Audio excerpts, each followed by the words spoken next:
चलिए स्टूडेंट, हम लोग क्वेश्चन नंबर 3 को सॉल्व करते हैं। देखिए क्वेश्चन नंबर 3 में क्या कहा जा रहा है, क्वेश्चन को आप लोग पढ़िए। इसमें कहा जा रहा है निम्न समस्याओं में रैखिक समीकरण युग्म बनाइए और उनके हल प्रतिस्थापन विधि द्वारा ज्ञात कीजिए। तो यहाँ पर हमें कुछ समस्याएं दी गई हैं और ये जो समस्याएं हमें दी गई हैं इनको हमें करना क्या है, रैखिक समीकरण का युग्म बनाना है और प्रतिस्थापन विधि से हल करना। तो चलिए स्टूडेंट, हम लोग इसको सॉल्व करते हैं और देखते हैं हमारा सोल्यूशन क्या होगा। तो यहाँ पर आप लोग क्वेश्चन को पढ़िए। दो संख्याओं का अंतर 26 है। हमारे पास दो संख्या है, ये पहली संख्या हो गई, ये दूसरी संख्या हो गई। दोनों के बीच का जो अंतर हो कितना है, 26 है। और एक संख्या दूसरी संख्या की 3 गुनी है, उन्हें ज्ञात कीजिए। चलिए मान लेते हैं, माना संख्याएं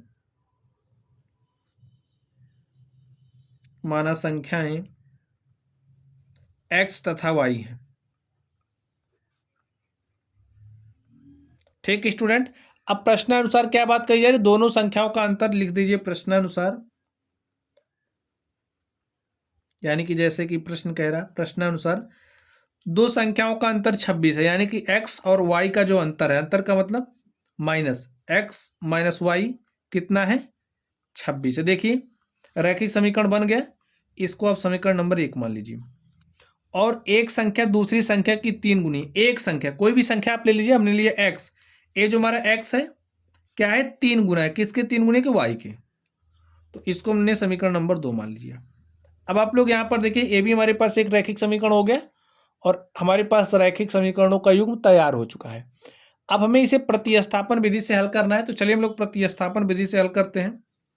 हल करने के लिए क्या करें, देखिए अब यहाँ से ये जो समीकरण 2 है, समीकरण 2 से x का मान प्रतिस्थापित कर देंगे समीकरण 1 में। लिखिए समीकरण 2 से, समीकरण 2 से x का मान समीकरण 1 में रखने पर, 1 में रखने पर तो रख दीजिए स्टूडेंट। यहाँ पर x के स्थान पर 3y रखिए। भाई मान प्रतिस्थापित कर रहे हैं, प्रतिस्थापित देखिए x हमारा 3y के बराबर है और यहाँ पर x के स्थान पर ये 3y लिख देंगे। तो लिख दीजिए 3y माइनस वाई बराबर 26। अब 3y में से y घटा दीजिए तो हमारे पास आएगा 2y बराबर 26। तो y बराबर क्या हो जाएगा, यहाँ से 2 इधर आएगा तो 26/2, 2 के 2, 2 13 26। ठीक है, हमारे पास y का मान कितना आ गया, 13 आ गया। चलिए अब y का मान 13 आ गया है, इस y के मान को हम लोग समीकरण नंबर 2 में रख देंगे। लिखिए y बराबर 13, समीकरण 2 में रखने पर, 2 में रखने पर तो समीकरण 2 में रख दीजिए y बराबर 13। चलिए x इक्वल टू देखिए क्या हो जाएगा, 3, y के स्थान पर रखना है 13, तो 3 गुणे 13 और 3 गुणे 13 करोगे तो कितना हो जाएगा, 39। तो x बराबर हमारे पास आ गया 39। तो स्टूडेंट ये जो संख्याएं थी, संख्याओं को हमें ज्ञात करना था, तो संख्या हमारे पास 39 और 13। लिखिए अतः संख्याएं x बराबर 39 तथा y बराबर 13 है। तो स्टूडेंट इस तरीके से ये जो हमारा इसका फर्स्ट नंबर था तीसरे का, हमने सॉल्व कर लिया है। चलिए अब हम लोग इसके सेकंड नंबर पर चलते हैं और उसको सॉल्व करते हैं। तो स्टूडेंट आप लोग सेकंड नंबर को ध्यान से देखिए, इसमें क्या बात कही जा रही है। इसमें कहा जा रहा है दो संपूरक कोणों में बड़ा कोण छोटे कोण से 18 डिग्री अधिक है, उन्हें ज्ञात कीजिए। ठीक है, हमारे पास दो संपूरक कोण हैं। चलिए हम लोग सॉल्व करते हैं। स्टूडेंट अब दो संपूरक कोणों में बड़ा कोण छोटे कोण से 18 डिग्री अधिक है, तो हम मान ले रहे हैं जो हमारा बड़ा वाला कोण है वो क्या है, x है। लिखिए माना बड़ा वाला कोण x, बड़ा कोण x तथा छोटा कोण y है। ठीक है, बड़ा कोण हमारा x है, छोटा कोण y है। स्टूडेंट हम लोग जानते हैं, क्या जानते हैं, लिखिए हम जानते हैं, हम क्या जानते हैं, अगर हमारे पास दो संपूरक कोण हैं तो दोनों संपूरक कोणों का जो योग होता है वो 180 डिग्री के बराबर होता है। ये बात आपको पता होनी चाहिए। अगर हमारे पास संपूरक कोण की बात कही जा रही है तो संपूरक कोणों का योग किसके बराबर होता है? 180 डिग्री के बराबर होता है। तो यहाँ पर देखिए एक्स प्लस वाई, भाई बड़ा कोण छोटा कोण, इनका योग किसके बराबर हो जाएगा? 180 डिग्री के बराबर होगा। और इसको मान लेंगे समीकरण नंबर 1। अब आगे देखिए प्रश्नानुसार क्या होगा? बड़ा कोण छोटे कोण से 18 डिग्री अधिक है। देखिए प्रश्नानुसार बड़ा कोण हमारा कौन है? एक्स है, ठीक है। किससे अधिक है? 18 वाई से। तो यहां पर बड़ा कोण 18 डिग्री अधिक हो गया वाई से, ठीक है। चलिए इसको आप समीकरण 2 मान लीजिए। समीकरण 2 से एक्स का मान आप समीकरण 1 में रखिए। लिखिए समीकरण 2 से एक्स का मान समीकरण 1 में रखने पर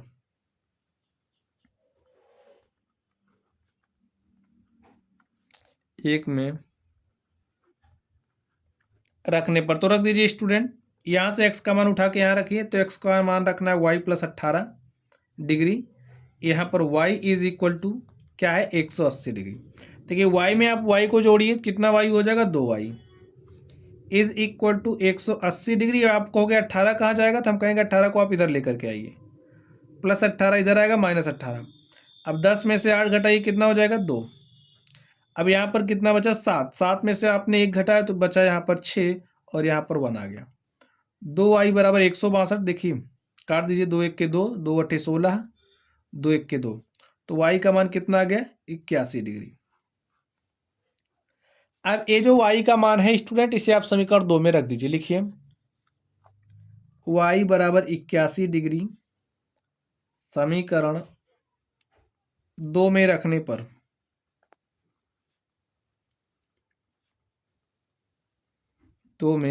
तो रखिए स्टूडेंट। देखिए क्या आता है, यहां पर रखिए x इज इक्वल टू क्या हो जाएगा? y का मान 81 रखना है तो प्लस 18।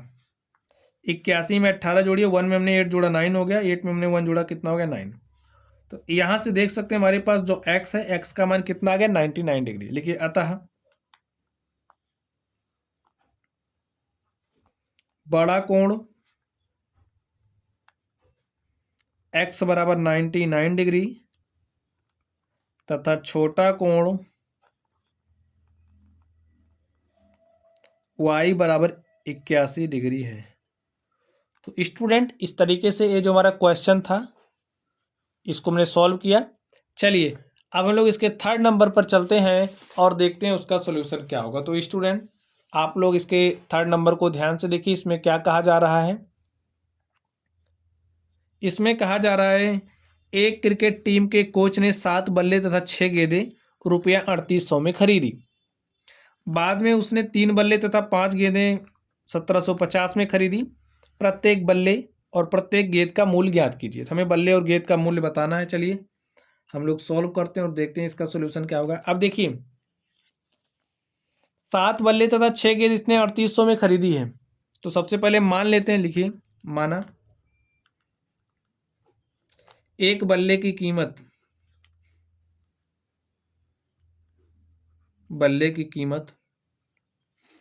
बराबर कितना? x रुपया है, ठीक है। एक बल्ले की कीमत x रुपया है। अब इसने कितने बल्ले खरीदे? 7 बल्ले। तो 7 बल्ले की कीमत क्या हो जाएगी? लिखिए इसलिए 7 बल्ले की कीमत, भाई एक टॉफी अगर 10 रुपए की है तो 2 टॉफी कितने की आएगी? 20 रुपए की। तो यहाँ पर आप क्या कर रहे हैं? गुणा कर रहे हैं। अगर एक बल्ले की कीमत x रुपये है तो 7 बल्ले कितने रुपए के हो जाएंगे? 7 गुणे x रुपए के, यानी कि 7x रुपये, ठीक है। चलिए आगे देखते हैं। मान लेते हैं यहाँ पर माना एक बल्ले की कीमत x रुपया तथा हम लोग एक गेंद की भी कीमत मान लेते हैं तथा एक गेंद की कीमत कितना मान रहे हैं? y रुपया है। अब अगर एक गेंद की कीमत वाई रुपया है स्टूडेंट, तो 6 गेंद की कीमत क्या हो जाएगी, इसलिए 6 गेंद की कीमत, भाई एक गेंद वाई रुपया की है, 6 गेंद 6 गुणे वाई, यानी कि 6 वाई रुपया की हो जाएगी। इतनी बात आप लोग समझ गए होंगे। अब देखिए स्टेटमेंट क्या बनेगा। कोच ने 7 बल्ले तथा 6 गेंदें 3800 में, 7 गेंदें 7 बल्ले, 7 बल्ले का कीमत कितना हो जाएगा 7x, 6 गेंदों की कीमत कितना हो जाएगी 6y, और देखिए कुल कीमत कितना दिया है दिस प्लस दिस का कुल कीमत कितना दिया 3800। ठीक है, समीकरण बना। इसको आप मान लीजिए समीकरण नंबर 1। भाई कुल कीमत बल्ले और गेंद की कुल कीमत दी गई है, तो हमने बल्ले की कीमत निकाल ली, गेंद की कीमत निकाली, दोनों को जोड़ लिया, कुल कीमत आ गई, कुल कीमत बराबर कुल कीमत। ठीक है, चलिए नेक्स्ट देखते हैं हम लोग दूसरी स्थिति में। ये हमारी फर्स्ट स्थिति हो गई। दूसरी स्थिति में देखिए क्या हो रहा। उसने 3 बल्ले तथा 5 गेंदें। अब भाई एक बल्ला x रुपए का है, तो 3 बल्ला कितने रुपए का हो जाएगा 3 गुणे x, यानी कि 3x रुपए का, प्लस 5 गेंदें, एक गेंद की कीमत y रुपया है, तो 5 गेंद की कीमत 5y रुपया हो जाएगी 5y। अब इनकी कुल कीमत क्या हो रही 1750, तो राइट कर दीजिए 1750। ठीक है, अब इससे भी आप समीकरण बना लीजिए। अब देखिए हमारे पास रैखिक समीकरणों का युग्म तैयार है, हमें एक सॉल्व करना है। सॉल्व करने के लिए प्रतिस्थापन विधि का उपयोग करना है। तो स्टूडेंट चलिए हम लोग प्रतिस्थापन विधि का यूज करते हैं। इसके लिए चलिए देखते हैं क्या होगा। 3x इक्वल टू 1750, 5y को इधर भेजिए तो minus 5y, x equal to क्या हो जाएगा 1750 माइनस 5y अपॉन में 3। इसको हम मान लेते हैं समीकरण नंबर 3। अब ये जो समीकरण 3 से x का मान आया है, उसे हम समीकरण 1 में रख देंगे। लिखिए x का मान समीकरण 3 से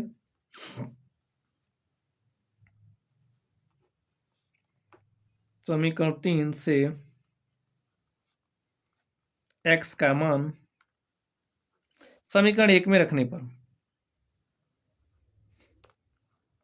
1 में रखने पर तो रख दीजिए x का मान इसमें, तो क्या हो जाएगा 7 गुणे x के स्थान पर रखिए 1750 माइनस 5y अपॉन में 3 plus 6y is equal to 3800। इतना हो गया। चलिए अब 7 से आप इसमें मल्टीप्लाई करिए। 7 शून्य शून्य, 7 पचे 35 के 5 हासिल 3, 7 सते 49, 3 52 के 2 हासिल 5, 7 सता 49, फिर से मल्टीप्लाई करिए। 7 शून्य शून्य, 7 पचे 35 के 5 हासिल 3, 7 सता 49, 3 52 के 2 हासिल 5, 7 1 के 7 5 12, माइनस 7 पचे कितना हो जाएगा 35 y बटे में 3 plus 6y is equal to 3800। इतना हुआ है। चलिए आगे सॉल्व करते हैं। अब देखिए इसमें इसको कब जोड़ सकते हैं, जब हर बराबर हो। तो हर बराबर है नहीं, हर बराबर करने के लिए इस 3 को उठाएंगे, इसके ऊपर नीचे 3 से मल्टीप्लाई कर देंगे। कर दीजिए, मल्टीप्लाई करिए। चलिए हमने मल्टीप्लाई किया तो क्या होगा 3 छक 18 y। अब देखिए जब हमने इसके ऊपर नीचे मल्टीप्लाई किया हमारा हर बराबर होगा, इसीलिए हम इसको इस समय जोड़ ले रहे हैं। ठीक है, पूरे का हर 3 हो जाएगा। लिखिए 3800, सॉल्व कर लीजिए। 12250 माइनस 35y प्लस 18y, हमारे पास रिजल्टेंट क्या आएगा माइनस 17y। देखिए यहाँ पर 3 मल्टीप्लाई के साथ, यहाँ पर 3 डिवाइड के साथ है, यहाँ पर आएगा मल्टीप्लाई के साथ, हो जाएगा 3800 गुणे 3। सॉल्व करिए। 3 शून्य शून्य, 3 शून्य शून्य, 3 8 24 के 4 हासिल 2, 3 3 9 2 11। ठीक है, चलिए यहाँ पर देखिए 12250 माइनस 17y।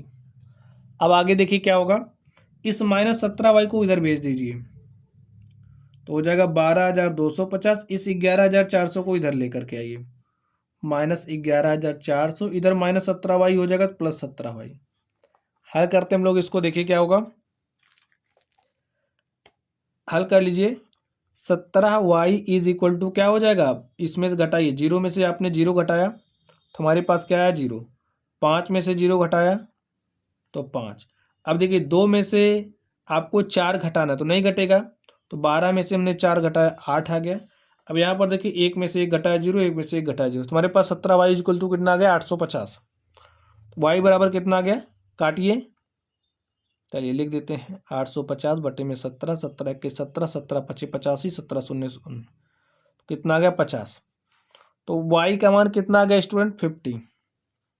अब y हमारा था क्या आप बताइए, y एक बॉल की कीमत, एक गेंद की कीमत थी, तो एक गेंद की कीमत हमारे पास कितना आ गया 50 रुपये। अब यहाँ पर ये जो y का मान है, इस y के मान को आप समीकरण 3 में रखिए, लिखिए लिखिए y का मान समीकरण 3 में रखने पर, 3 में रखने y का मान समीकरण 3 में रखिए, x इक्वल टू देखिए क्या हो जाएगा 1750 माइनस 5 गुणे y का मान रखना कितना 50, तो यहाँ पर 50 लिख दीजिए, अपॉन में 3 सॉल्व करिए इसको, देखिए क्या होगा 1750 है माइनस 5 गुणे 50 करोगे तो 5 शून्य शून्य, 5 पचे 25, 250 आ गया बटे में 3। भाई 1750 में से 250 घटाइएगा तो हमारे पास आ जाएगा 1500 बटे में 3, 3 एक के 3, 3 पचे 15, 3 शून्य शून्य, 3 शून्य शून्य, तुम्हारे पास x बराबर कितना आ गया, x बराबर 500। अब यहाँ से देख सकते हैं x हमारा था क्या, एक बल्ले की कीमत, x हमारा था एक बल्ले की कीमत, y क्या थी एक गेंद की कीमत, लिखिए अतः अब भाई प्रत्येक बल्ला यानी कि एक बल्ले की कीमत 500 रुपये, लिखिए अतः x बराबर 500 रुपया तथा y बराबर 50 रुपया, या फिर आप ऐसे भी लिख सकते हो अतः एक बल्ले की कीमत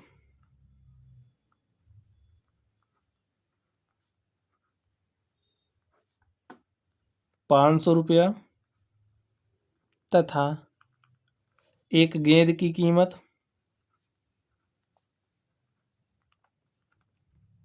50 रुपये है। तो स्टूडेंट इस तरीके से ये जो हमारा क्वेश्चन था, हमने इस क्वेश्चन को सॉल्व कर लिया है, आप लोग समझ गए भी होंगे। चलिए अब हम लोग अगले प्रश्न पर चलते हैं और देखते हैं हमारा अगला प्रश्न क्या है। तो स्टूडेंट आप लोग क्वेश्चन नंबर इसके तीसरे के चौथे नंबर को पढ़िए, देखिए इसमें क्या कहा जा रहा है। एक नगर में टैक्सी के भाड़े में एक नियत भाड़े के अतिरिक्त चली गई दूरी पर भाड़ा सम्मिलित किया जाता है। 10 किलोमीटर दूरी के लिए भाड़ा रुपया 105 है तथा 15 किलोमीटर के लिए भाड़ा रुपया 155 है। नियत भाड़ा तथा प्रति किलोमीटर भाड़ा क्या है। एक व्यक्ति को 25 किलोमीटर यात्रा करने के लिए कितना भाड़ा देना होगा। तो इसमें स्टूडेंट समझिए, जैसे क्या बात कही जा रही, कोई शहर है, नगर है, उसमें कुछ इस तरीके से, जैसे समझिए आपको यहाँ से जाना है, यहाँ तक आपको यहाँ से यहाँ तक जाना है, तो इसने कह दिया भैया यहाँ से यहाँ तक आपको पहुँचाने का मैं x रुपया नियत भाड़ा लूँगा, भाई यहाँ से यहाँ तक जाने का मैं आपसे 10 रुपया लूँगा, ऐसा इसने कह दिया, ठीक है। और उसके बाद इसने और कहा कि अगर आप उसके बाद जितना बोला यहाँ से यहाँ तक जाने का मेरा 10 रुपया भाड़ा है, ये फिक्स है, उसके बाद आप जितना किलोमीटर चलोगे, ठीक है, उसके बाद आप जितना किलोमीटर चलोगे उसका भाड़ा आपको अलग से देना पड़ेगा। तो यहाँ पर हम मान ले रहे हैं, माना हमारा जो नियत भाड़ा वो x है, चलिए मान लेते हैं, माना नियत भाड़ा कितना है x रुपया है, और जो प्रति किलोमीटर भाड़ा है उसको हम y मान ले रहे हैं, प्रति किलोमीटर की दर से भाड़ा,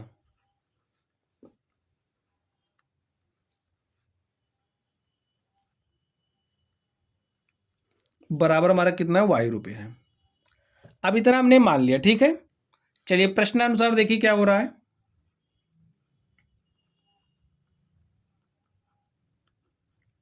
देखिए 10 किलोमीटर दूरी के लिए भाड़ा रुपया 105 है, 10 किलोमीटर के लिए दूरी, 10 किलोमीटर दूरी के लिए भाड़ा 105 है। भाई x रुपया आपको नियत भाड़ा देना पड़ रहा है, तो x हो गया और उसके बाद आप 10 किलोमीटर चल रहे हो, 1 किलोमीटर का किराया ₹y है, तो 10 किलोमीटर, जैसे अगर हम कहें 1 किलोमीटर का किराया ₹10 है और 10 किलोमीटर का कितना हो जाए, तो आप कहोगे 10 × 2 यानी कि ₹100। इसी तरीके से अगर हम बात करें, हमने माना है 1 किलोमीटर का भाड़ा ₹y है, तो 10 किलोमीटर का भाड़ा क्या हो जाएगा, 10y। भाई आपने इतना दिया और इतना दिया, और क्वेश्चन में कह रहा है कुल मिलाकर के आप कितना दिया, आपने 105। तो भाई यहाँ से कुल भाड़ा बराबर हो जाएगा कुल भाड़ा के, और इसको मान लेंगे समीकरण नंबर 1। इसी तरीके से आगे देखिए, तथा 15 किलोमीटर के लिए भाड़ा ₹155 है। भाई x तो आपको देना पड़ेगा क्योंकि ये नियत है।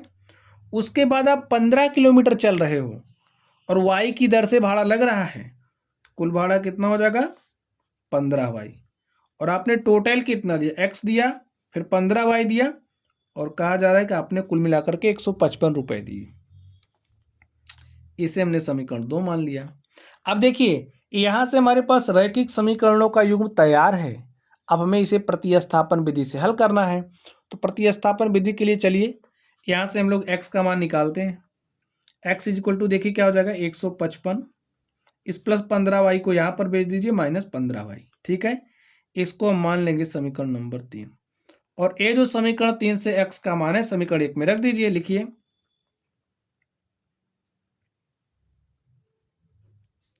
समीकरण 3 से x का मान समीकरण 1 में रखने पर, समीकरण 1 में रखने पर, तो रखिए स्टूडेंट, देखिए क्या आता है। इसको उठाकर यहाँ रखिए x का मान। तो भाई x के स्थान पर 155 माइनस 15y लिखना है, तो लिख दीजिए 155 माइनस 15y प्लस 10y बराबर 105। इतना हो गया। चलिए आगे देखते हैं। अब यहाँ पर 155 माइनस 15y है प्लस 10y, रिजल्टेंट कितना होगा, परिणामी कितना होगा, -5y बराबर 105। अब देखिए -5y को इधर भेज दीजिए, तो भाई माइनस वाला इधर आएगा तो प्लस हो जाएगा। अब यहाँ पर 155 तो है ही, इस 105 को इधर लेकर के आइए। चलिए अब 155 में से 105 घटाइए, 5 में से हम 5 घटाएंगे 0 आएगा, 5 में से 0 घटाएंगे 5 आएगा, 1 में से 1 घटाएंगे 0 आएगा। तो हमारे पास 5y बराबर 50, तो y बराबर कितना हो जाएगा, 5 × 1 = 5, 5 × 10 = 50, y बराबर 10 रुपया।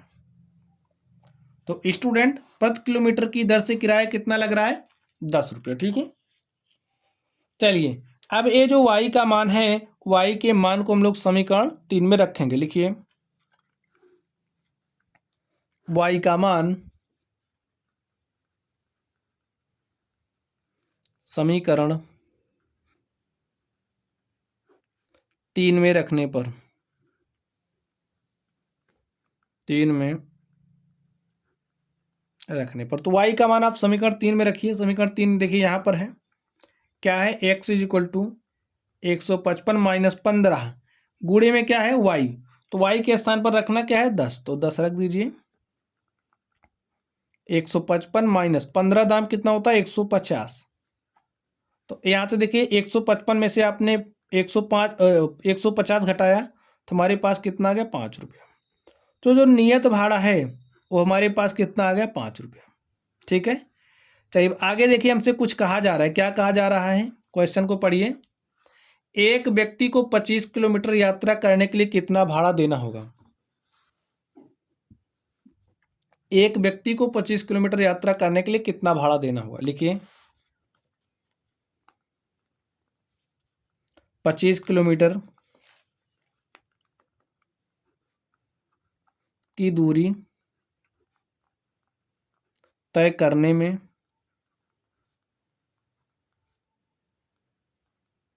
दिया गया भाड़ा। देखिए आपको नियत भाड़ा तो देना ही पड़ेगा, यानी कि आपको 5 रुपये देने पड़ेंगे। ठीक है, और उसके बाद कितनी दूर चल रहे हैं, 25 किलोमीटर, तो 25 लिखिए। और देखिए 1 किलोमीटर का भाड़ा कितना आया है, 10 रुपया, 10 से मल्टीप्लाई कर दीजिए। 5 + 25 दाम कितना हो जाएगा, 250। जोड़ लीजिए, 250 में 5 जोड़ा आपने तो 255। तो स्टूडेंट इस तरीके से 25 किलोमीटर की दूरी तय करने पर कितना भाड़ा देना पड़ा? 255 रुपये। ठीक है, लिखिए। अतः नियत भाड़ा x बराबर 5 रुपया तथा प्रति किलोमीटर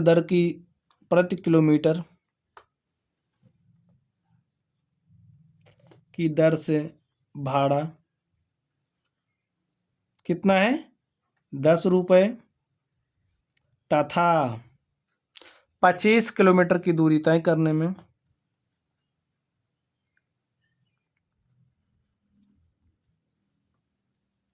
दूरी में 25 किलोमीटर की दूरी तय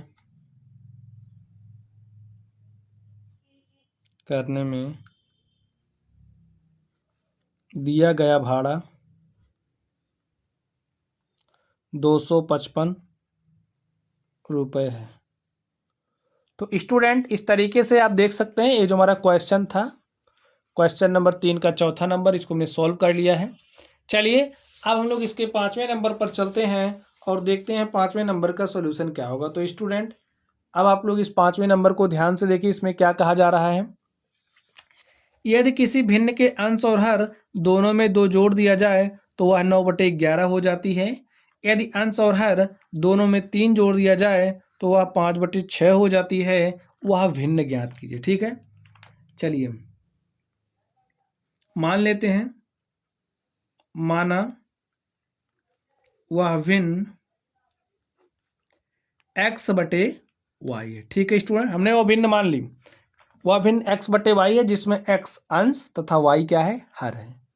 चलिए प्रश्नानुसार देखिए क्या बात कही जा रही है। यदि किसी भिन्न के अंश और हर दोनों में 2 जोड़ दिया जा रहा है, अंश और हर, अंश x है तो x में 2 जोड़ो, हर में क्या किया जा रहा है? 2 जोड़ा जा रहा है, तो हर में y है, y में 2 जोड़ दो। अब इतना करने के बाद कितना हो जा रही है? 9/11।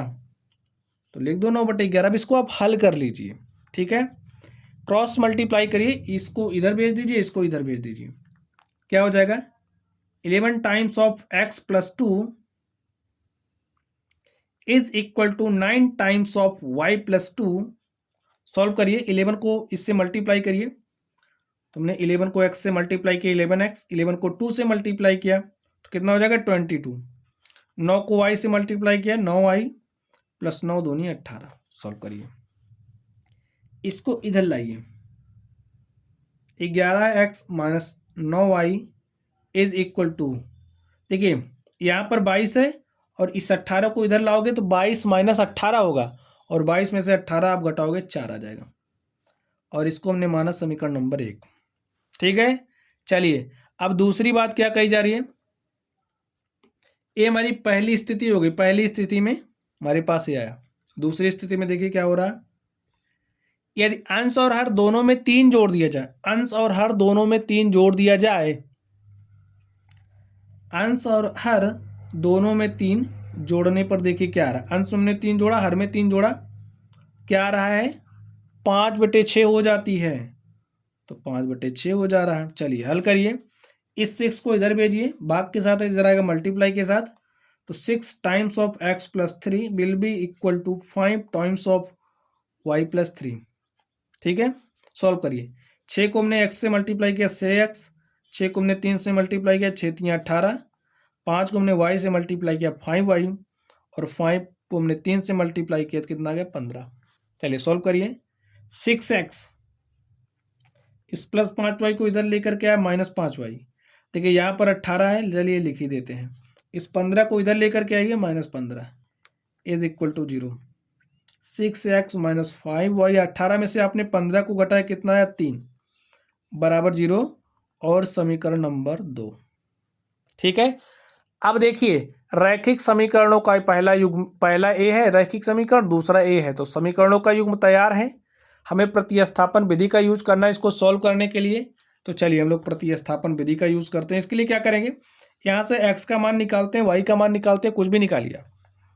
चलिए हम देखिए क्या निकालते हैं। 6x प्लस 3, 5y को इधर भेजिए तो प्लस 5y। y का मान देखिए क्या हो जाएगा यहाँ से 6x प्लस 3/5।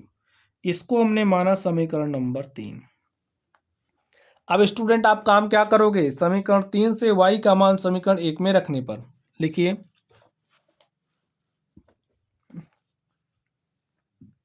समीकरण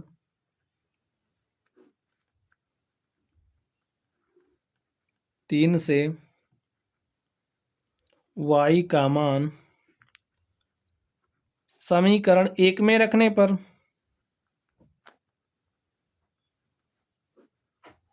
तो 1 में रखिए स्टूडेंट। देखिए यहाँ पर क्या है 11x minus 9 times of y और y का मान रखना क्या है 6x plus 3/5। 6x plus 3/5 plus 4 is equal to 0। Solve कर लीजिए, सॉल्व करिए इसको। 11x माइनस, देखिए अब इससे मल्टीप्लाई कर रहे हो आप -9 को -9 से 6 में मल्टीप्लाई करोगे 6x में तो 9 छक्के कितना हो जाएगा 54x। ठीक है, इस -9 से हमने 3 में मल्टीप्लाई किया 9 3 कितना हो जाएगा 27 प्लस माइनस माइनस। ठीक है, अपॉन में क्या हो रहा है 5, ए अपॉन में पूरे का 5 हो जाएगा और यहाँ पर देखिए ए अपॉन में 5 है। अब इसी समय में इसको भी सॉल्व कर दे रहे हैं। ठीक है, इस 5 से इसका हर हम बराबर करेंगे, यहाँ पर हर के रूप में क्या है 1 है। बराबर करने के लिए क्या करेंगे, इस 5 को उठाएंगे, इसके ऊपर नीचे मल्टीप्लाई कर दिया हमने तो यहाँ पर हो जाएगा 5 गुणे 11x। अब देखिए चलिए इसको हम इधर ही भेज देते हैं, +4 को इधर भेज दीजिए -4 और पूरे का बटा क्या हो जाएगा 5। 2 लाइन का काम हमने 1 लाइन में किया। चलिए 5 को 11x से मल्टीप्लाई करिए तो 11 × 5 = 55x -54x -27 is equal to, इस 5 को इधर भेजिए तो 5 चौके 20 और प्लस माइनस का मल्टीप्लिकेशन माइनस 20 आ गया। 55x में से आप 54x घटाइए, कितना x आएगा x।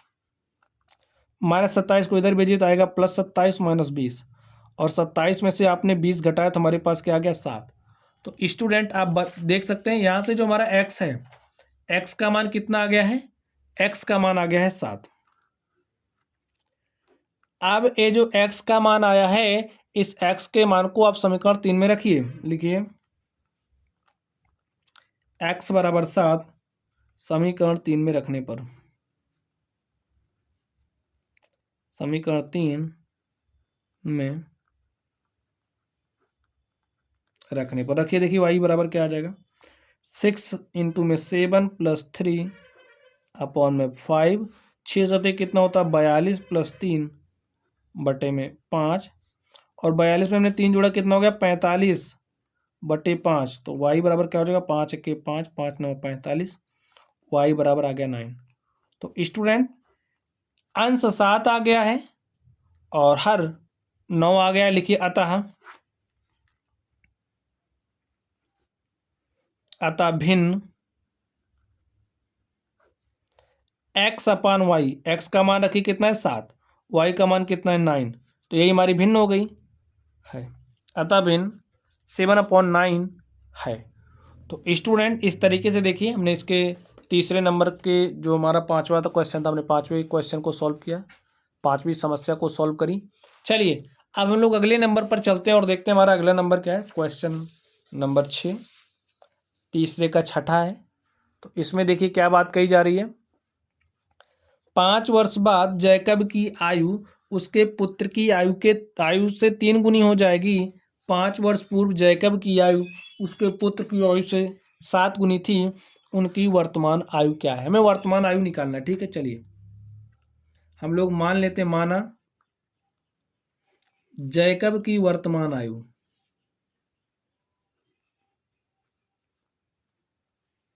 जैकब की वर्तमान आयु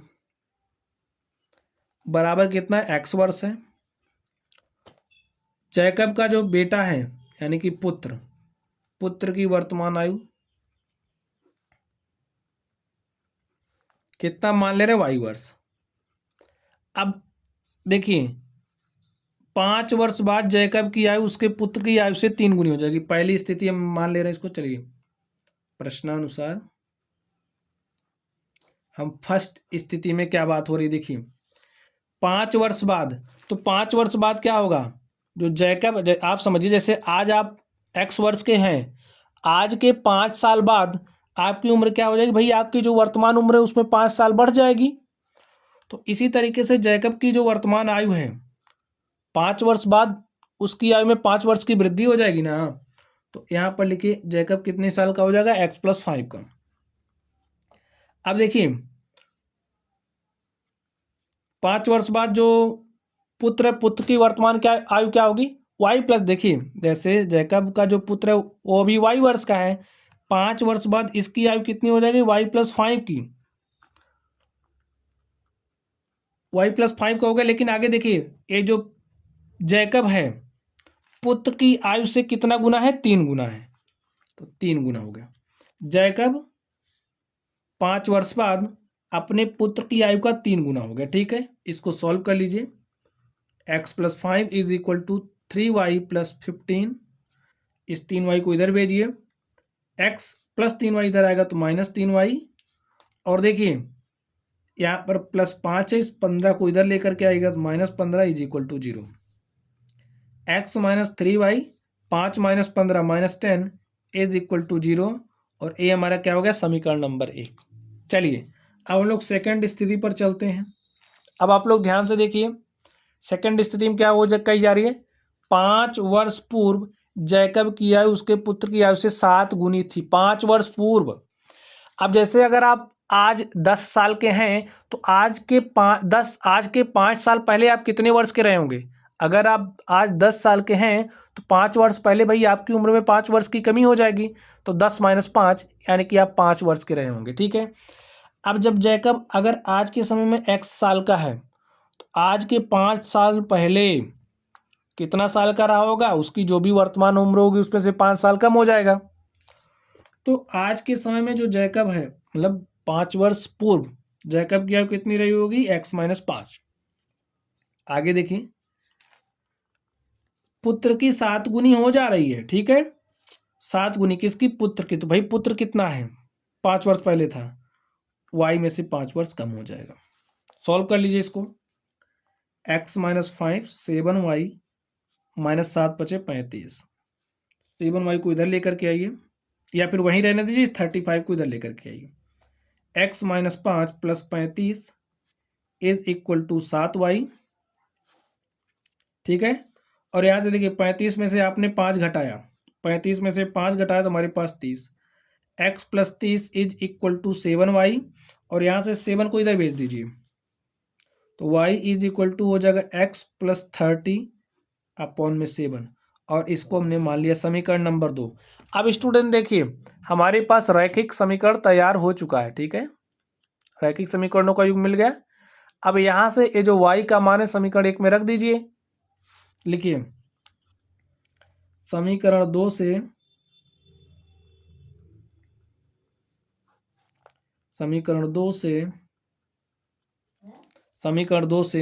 y का मान समीकरण 1 में रखने पर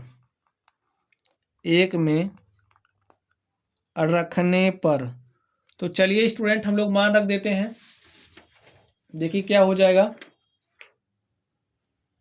तो आप लोग वैल्यू पुट करिए।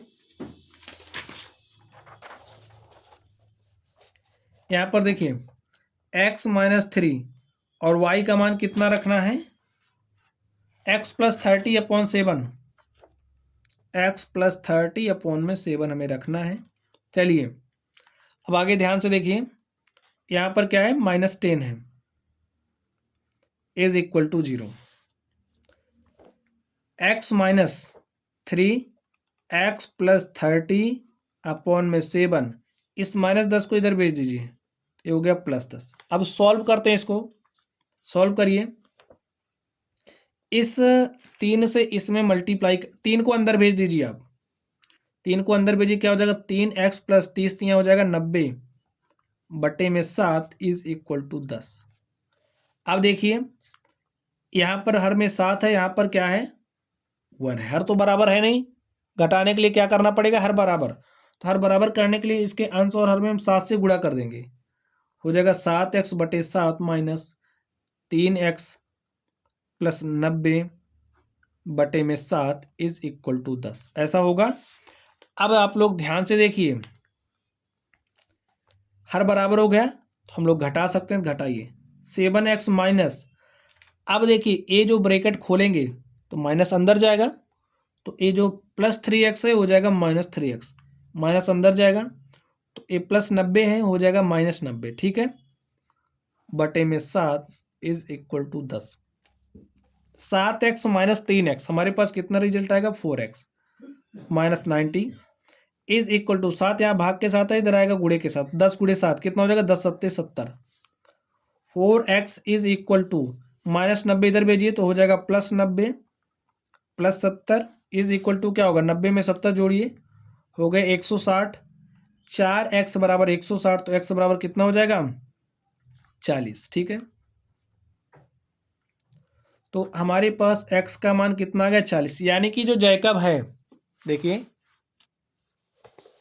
जैकब की वर्तमान आयु क्या हो गई, x बराबर हमारे पास 40 आ गया है।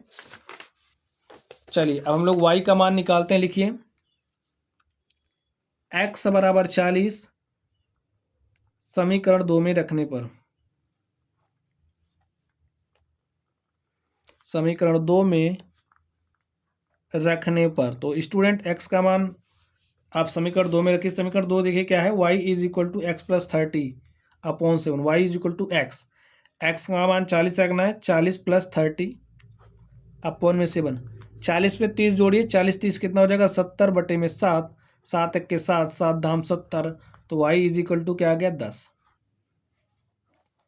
तो जो जैकब का पुत्र है उसकी आयु कितना आ गई, 10 वर्ष, लिख दीजिए।